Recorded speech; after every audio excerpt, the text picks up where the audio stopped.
Ел сайын үткәрелүче ел тәрбиячесе бәйгесе тәрбиячеләр арасында иң осталарын ошакларга ярдәм итә. Кояшкай балалар бакчасы базасында узучы ел тәрбиячесе 2019 бәйгесенең муниципаль турында катнашырга да 2 дистәгә якын тәрбияче теләк белдергән.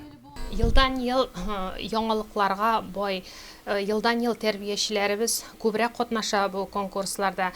Һәм бу конкурслар бик кирәк, чөнки бу конкурсларда тәрбиячеләребез йылдан ел үзләренең осталыкларын күбрәк күрсәтәләр.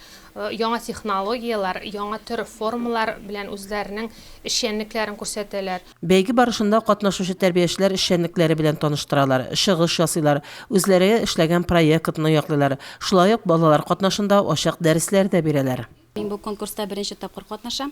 Һәм инде бик шатман шушы конкурста катнашуым белән, чөнки мин үземә дә тәҗрибәләр туплыйм, башка кешеләрнең дә эшчәнлекләрен карап, үземә бик күп тәҗрибәләр туплыйм. Һәм инде үземдә бик зур сынау үтәм. Бәйгеләрдә катнашу, җиңү яулау күпмедер чыгымнар, тынгысыз хезмәт таләп итә.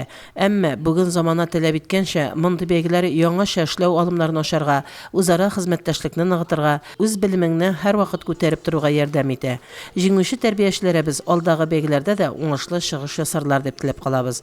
Фәрдә Гантинова, Динар Нуретдинов, Мөслим телевидениесе.